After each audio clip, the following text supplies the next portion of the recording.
So hello everyone. कल हमने सी से स्टार्ट होने वाली पारिभाषिक शब्दावली जो है कंप्लीट कर ली थी।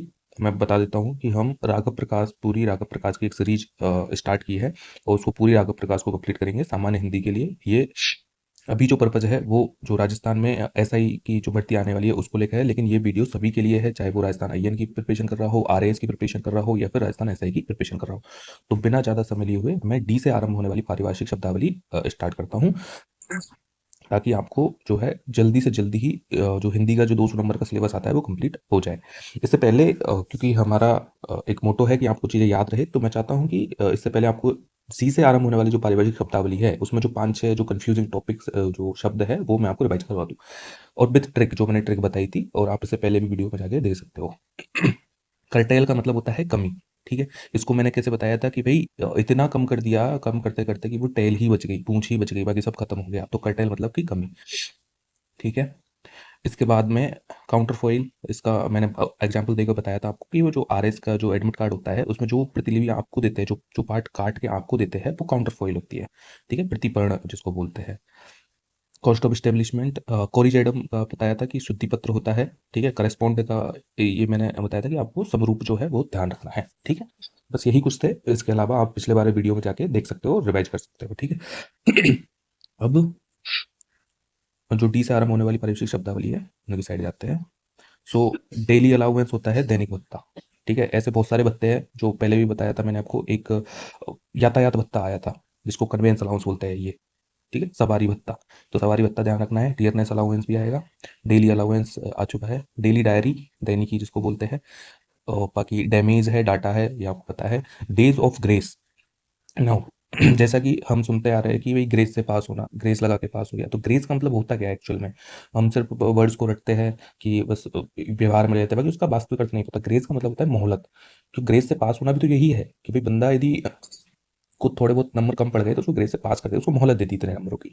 ठीक है, तो इसे बोलते हैं ग्रेस से पास होना। तो ग्रेस का अर्थ होता है मोहलत। तो यहाँ भी days of grace, days of grace, दिन किसके? ग्रेस के, मोहलत के दिन। मोहलत के दिन मतलब कि रियायती दिन, मोहलत को रियायत भी बोलते हैं। ठीक है, डीलिंग क्लर्क, असिस्टेंट, सहायक।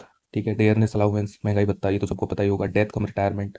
मृत्यु कम का मैंने कल बताया था कि कम क्या होता है, तथा या वह के सेंस में आता है, तथा या वह। ठीक है, तो डेथ कम, रिटायरमेंट। ग्रेचुटी, ग्रेचुटी क्या होती है एक्चुअली? जो इसको उपदान भी बोलते हैं, लाइक जो मेन जो अपना जो हक होता है उसको बोलते हैं दान, या फिर मानदेय उसको बोलते हैं। जो अपना मेन हक होता है, जैसे हमारी सैलरी जो होती है वो मेन हक है, उसको तो बोलते हैं हम दान या फिर उपादेय या मान मान मानदेय। ठीक है, उसके अलावा जो एक्स्ट्रा दिया जाता है जिसको टिप भी बोल सकते हैं आप, जैसे वेटर को टिप देते हैं, तो वो होती है ग्रेचुटी, उपदान बोलते हैं उसको। ठीक है, दीवार कर देना, दीवार मतलब कि रोक देना, वर्जित कर देना। ठीक है, ये पहले भी दीवार बहुत सुना होगा आपने कि भाई फलाना काउंसिल को दीवार कर दिया। जैसे एक एडहॉक कमेटी होती है, एक तदर्थ कमेटी होती है, सॉरी एडहॉक कमेटी होती है जिसको तदर्थ कमेटी बोलते हैं, और एक स्थायी समिति होती है, हम पॉलिटी में पढ़ते हैं। तो जो तदर्थ कमेटी होती है, वो एडहॉक जो कमेटी होती है, वो अस्थायी काल के लिए बनाई जाती है। तो वो जो जब उनका पर्पज हो जाता है खत्म, जब उनका जो पर्पज सिद्ध हो जाता है, उसके बाद उनको क्या कर दिया जाता है? डिबार कर दिया जाता है, वर्जित कर दिया जाता है, भंग कर दिया जाता है। ठीक है, तो डिबार का मतलब होता है रोकना। कंट्रोल, सॉरी, ये है डी कंट्रोल। अब यहाँ पे ध्यान रखना है कि डी कंट्रोल का नेगेटिव सेंस नहीं है, ये पॉजिटिव सेंस है। अनकंट्रोल चीज जो होती है वो नेगेटिव होती है कि भाई किसी पे नियंत्रण नहीं रहा, तो अनकंट्रोल होता है अनियंत्रण। डी कंट्रोल होता है बी नियंत्रण। बी नियंत्रण का अर्थ ये होता है कि किसी चीज पे नियंत्रण लगाया हुआ था नेगेटिव सेंस में, तो उसको थोड़ी ढील दे देना, मतलब उसको छूट दे देना। तो जो बी नियंत्रण वो सकारात्मक अर्थ में आता है, तो बी नियंत्रण है। ध्यान रखना, डी कंट्रोल अनियंत्रण नहीं है, ये बी नियंत्रण है। यही ऑप्शन देकर आपको कंफ्यूज किया जाएगा, तो ये बी नियंत्रण है, डी कंट्रोल, बिल्कुल ध्यान देना इसको। ठीक है, डेकोरम, डेकोरम क्या होता है कि भाई शिष्टाचार होता है, शालीनता होती है, तो वो डेकोरम होता है। डीड, नाउ डीड का यदि वैसे देखें, एक कहावत है, a friend need is a friend in deed, ऐसे। तो डीड का मतलब होता है काम, कोई भी काम है उसको डीड बोलते हैं, लेकिन यहाँ पे विलेख जो कानूनी शब्दावली है उसमें विलेख होता है। ठीक है, तो आपको कैसे भी करके ये याद रखना है, विलेख ही ध्यान रखना है, क्योंकि काम तो सबको पता है कि डीड का मतलब होता है काम, लेकिन आपको विलेख याद करना है। विलेख, क्या याद करना है? विलेख। डीड मतलब विलेख। ठीक है, डीम फिट। अब ना इसमें आपको डीम समझना है कि डीम का अर्थ क्या होता है। डीम का अर्थ होता है समझना, समझना ही है। सो डीम का अर्थ समझना है आपको, कि डीम का अर्थ समझना है। ये बड़ा ट्रिकी सा कुछ हो गया, एक लाइन हो गई। ठीक है, तो ओके, डीम का मतलब होता है समझना, किसी चीज को समझना। जैसे आपने नाम सुना होगा डीम्स टू बी यूनिवर्सिटीज। ठीक है, एक यूनिवर्सिटी का टाइप होता है डीम्स टू बी यूनिवर्सिटी, कि भाई कोई यूनिवर्सिटी तो नहीं है, but deems to be university. Like university मानी जा रही है, यूनिवर्सिटी जैसी ही है, ठीक है। तो वो है कि यूनिवर्सिटी समझना, ठीक है। तो डीम का मतलब होता है समझना। डीफेस, डीफेस का मतलब होता है कि किसी चीज को डीफेस कर देना, लाइक उसका फेस है तो B D face, B D का क्या है, बी मतलब बिगाड़ देना, बी फेस मतलब उसकी जो मेन फेस है उसको विरूपित कर देना, ठीक है। तो इसमें क्या होता है कि विरूपित करना या फिर मुहर लगाना। अब डीफेस क्या होगा, विरूपित करना मतलब कोई चिन्ह लगा दिया उसके ऊपर कि ये भाई कोई डॉक्यूमेंट है। अब इसको डिफेस कैसे करूंगा मैं, विरूपित कैसे करूंगा, कुछ इसमें गड़बड़ कर दूंगा। गड़बड़ मतलब यदि मैंने मोहर भी लगा दी तो वो डिफेस हो गया ये। तो मोहर लगाना भी होता है कानूनी सेंस में डिफेस मतलब, ठीक है। डिफेक्टो ये आया भी हुआ है राजस्थान पीएसए 2018 में। डिफेक्टो का मतलब होता है वास्तविक या वस्तुतः। अब ध्यान रखना, डिफेक्टो का मतलब है वस्तुतः, ये भी ध्यान रखना है, वास्तविक या वस्तुतः, ठीक है। और डिफ्लेक्शन, डिफ्लेक्ट सॉरी डिफेल्केशन, डिफ्लेक्शन नहीं है, डिफेल्केशन है। डिफेल्केशन का अर्थ होता है गबन करना, जो भ्रष्टाचार जो करते हैं वो गबन होता है। प्रेमचंद की एक उपन्यास है गबन, तो कहानी है, उपन्यास है, तो डिफेल्केशन है, ठीक है। क्या है डिफेल्केशन, तो ये तो बिल्कुल ध्यान रखना है आपको, बिल्कुल आ सकता है ये कि डिफेल्केशन क्या होता है, डिफेल्केशन, ठीक है। तो डिफेल्केशन क्या होता है, गबन होता है या कमी करना। डिफेमेशन, डिफेमेशन हम सबको पता है कि मानहानि होती है। डिफॉल्टर मतलब कि जो बकायादार या चूक कर देता है वो होता है। डिफर, नाउ डिफर अलग चीज होती है, डिफर का मतलब होता है अलग, मतलब भिन्न, ठीक है। और डिफर, डिफर डिफर का मतलब होता है आस्थगित करना। क्या होता है डिफर का मतलब आस्थगित करना, ठीक है। डिग्रेडेशन मतलब कि किसी का डिग्रेड होना, एक होता है अपग्रेड, अपग्रेड मतलब कि बढ़ना, डिग्रेड मतलब कि कम होना, ठीक है। डिजूरी, ठीक है, ये डिजूर, डिजूरी, इसको डिजूरे ही बोलते हैं, डिजूरे, इसका प्रोनाउंसिएशन डिजूरे होता है, ठीक है। तो डिजूरे का मतलब क्या होता है, जैसे हमने डिफेक्टो पढ़ा था, तो फैक्ट का मतलब क्या होता है, वस्तु, तथ्य, ठीक है। तो उसका मतलब या तो तथ्यतः है या वस्तुतः था, किसका, डी फैक्टो का। तो डी जुरे का क्या होगा, जुरे का मतलब होता है क्या, कानूनी, ठीक है। तो डी मतलब कानूनन, तो कानूनी आधार पर या विधित या विधिवत या कानूनन, ठीक है। तो इस तरह से आप उसको ध्यान रख सकते हो। डेलीगेट, डेलीगेट तो प्रतिनिधि होता है, डेलीगेशन ऑफ पावर, ठीक है। मतलब पावर का क्या है, प्रत्यायोजन कर दिया, लाइक नीचे वालों को पावर सौंप दी। डेलीगेशन, डेलीगेशन आपने बहुत बार सुना होगा कि प्रतिनिधिमंडल को बोलते हैं कि जैसे कोई भी, जैसे अभी आरएस के लिए जो प्रोटेक्ट लिया था लोगों ने, तो आप बार बार उस टाइम सुनते, छात्रों ने जो प्रोटेक्ट किया था, तो बार बार आप सुनते होंगे कि इतने लोगों का डेलीगेशन, छात्रों का डेलीगेशन इनसे मिलने गया। तो डेलीगेशन का मतलब होता है प्रतिनिधि मंडल, ठीक है। डिलिबरेशन, ठीक है, डिलिबरेशन, डिलिबरेशन का मतलब होता है विचार विमर्श करना या विवेचना करना, ठीक है। क्या है डिलिबरेशन, ठीक है। अब इसको आप ऐसे ध्यान ऐसे याद कर सकते हो कि लिबरेशन, एक्चुअली लिबरेशन की स्पेलिंग उसमें अलग होती है, लेकिन आप याद करने के लिए लिबरेशन, ठीक है।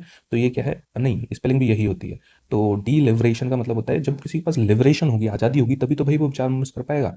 तो डी लिबरेशन, डी का मैंने क्या बताया था कि तह मतलब उसके पीछे कुछ एक्स्ट्रा शब्द लग जाता है, जैसे वस्तुतः, फैक्ट मतलब डिफेक्ट मतलब वस्तुतः या वास्तविक, इस तरह के डी लिबरेशन मतलब आज़ादीतः, ऐसे आप, ऐसे कोई शब्द नहीं है बट समझने के लिए बता रहा हूँ कि स्वतंत्रता है, तो स्वतंत्रता है, स्वतंत्रता के अंतर्गत कोई व्यक्ति क्या करेगा, विचार विमर्श करेगा, विवेचना करेगा। तो डी लिबरेशन मतलब कि विवेचना, ठीक है। आगे चलते हैं। यस, तो ये है डीमोनेटाइजेशन। डीमोनेटाइजेशन का मतलब क्या होता है, विमुद्रीकरण। मोनेटाइजेशन मतलब क्या होता है, मुद्रीकरण। और डीमोनेटाइजेशन मतलब कि विमुद्रीकरण। जैसे अभी डीमोनेटाइजेशन हुआ ही था, ये जो नोटबंदी किए थे, तो इन्हीं को डीमोनेटाइजेशन बोलते हैं, ठीक है। डेमी ऑफिशियल लेटर, डेमी का यहाँ पे सेमी से ध्यान रखो आप, डेमी इक्वल्स टू सेमी। तो सेमी ऑफिशियल मतलब कि अर्धशासकीय, ठीक है। डिमोट जैसे प्रमोट होता है, ऐसे उसका उल्टा डिमोट हो जाता है। जैसे अभी पीछे देखा था कि डिग्रेडेशन होता है किसका, अपग्रेडेशन का, ठीक है। नाउ डिनोमिनेशन और डेजिग्नेशन, ये आपको ध्यान रखना है। किसी को भी हम बोलते हैं कि भाई आपका डिनोमिनेशन क्या है या फिर डेजिग्नेशन क्या है, नहीं बोलते कि डेजिग्नेटेड पोस्ट है, कौन सा डेजिग्नेशन है, डिनोमिनेशन क्या है। तो दोनों का ही क्या अर्थ होता है कि उसकी जो है ओहदा क्या है, उसका पद नाम क्या है, ठीक है। अभिधान भी वही होता है, अभिधान एक्चुअली नाम के सेंस में आता है, ठीक है। तो डिनोमिनेशन मतलब कि अभिधान, ये आपने पढ़ा होगा, अभिधान नाम के सेंस में आता है, ये एक्चुअली नाम ही है, ठीक है। तो अभिधान नाम को भी बोलते हैं। तो डिनोमिनेशन और डेजिग्नेशन मतलब कि उसका ओहदा क्या है, उसका पद क्या है। डिपार्ट मतलब कि प्रस्थान करना। डेप्रिसिएशन मतलब अवमूल्यन, एप्रिसिएशन होता है बढ़ोतरी, डेप्रिसिएशन मतलब कि अवमूल्यन, किसी मूल्य में मूल्यह्रास बोलते थे जिसको, जो इकोनॉमी में होता है अपने, वही है डेप्रिसिएशन, ठीक है। डेप्यूटेशन, डेप्यूटेशन मतलब होती है प्रतिनियुक्ति। डेप्यूटेशन में नहीं चाहते कि भाई अब जब आप कुछ बन जाओगे, सरकारी उसमें महकमे में आओगे, तो उसके बाद आपको डेप्यूटेशन में भेजा जाता है कुछ सालों के लिए, 4-5 साल के लिए, तो वो होता है प्रतिनियुक्ति। डेप्यूटेशन भाई नियुक्ति तो है ही, लेकिन प्रतिनियुक्ति है, नियुक्ति के अंदर नियुक्ति है, तो प्रतिनियुक्ति हो जाता है वो, ठीक है। डी रिक्विजिशन, अब ना रिक्विजिशन क्या होता है? रिक्विजिशन को आप इक्विजिशन से ध्यान रखो कि इक्विजिशन किसी का अधिग्रहण करना, और डी मतलब हटा देना। तो अधिग्रहण मोचन, अधिग्रहण का मोचन कर देना। अब एक्चुअली ये जो कानूनी जो शब्दावली है उसमें किस प्रकार आता है मैं आपको बताता हूँ कि जो डी रिक्विजिशन होता है वो जैसे किसी को एक पर्टिकुलर काम करने के लिए मोहलत दी गई कि भाई आपको ये चीज़ आपको दी जाती है यूज करने के लिए। अब उसका जो पर्पस सिद्ध हो गया कि भाई हाँ मैंने इसको यूज कर लिया, तो उसका क्या होता है? उसका डी रिक्विजिशन होता है। रिक्विजिशन उसका हो गया पहले कि भाई मैंने ये चीज़ अधिग्रहण कर ली, अब मेरा पर्पस सिद्ध हो गया तो मैं उसका क्या करूँगा? डी रिक्विजिशन करूँगा। तो एक लेटर भेजा जाता है, डी रिक्विजिशन लेटर, ठीक है, अधिग्रहण मोचन पत्र, जिसमें क्या लिखा जाता है कि भाई मेरा ये काम हो गया है, अब मैं जो इस पे मेरा अधिग्रहण था मैं उसको उसका मोचन कर रहा हूँ, मैं उसको हटा रहा हूँ। तो इस सेंस में आता है कानूनी संदर्भ में ये, ठीक है। तो डी रिक्विजिशन मतलब अधिग्रहण का मोचन, ठीक है। तो मैं नहीं चाहता कि ये वीडियो ज़्यादा बड़ी हो, आप पे ज़्यादा, क्योंकि फैक्ट है तो फैक्ट याद करने में आपको थोड़ा समय लगता है, तो मैं इस वीडियो को यहीं रोकता हूँ। फिर अगली वीडियो में मैं डी की जो है कंप्लीट खत्म कर दूंगा। डी वाली जो पारिभाषिक शब्दावली है वो खत्म कर दूंगा, फिर हम ई वाली पारिभाषिक शब्दावली आरंभ करेंगे, ठीक है। तो आई होप आपको समझ में आया होगा, और मैं चाहता हूँ कि आप लिखें, ठीक है, इन चीज़ों को लिखें, क्योंकि इक्के दुक्के लग चार पाँच हर वीडियो में आपको शब्द मिलते हैं, बाकी सब याद रहते हैं, तो एक जगह इकट्ठा रहेगा तो आपको आसानी होगी, ठीक है। और फिर मिलते हैं अगले वीडियो में। Thank you.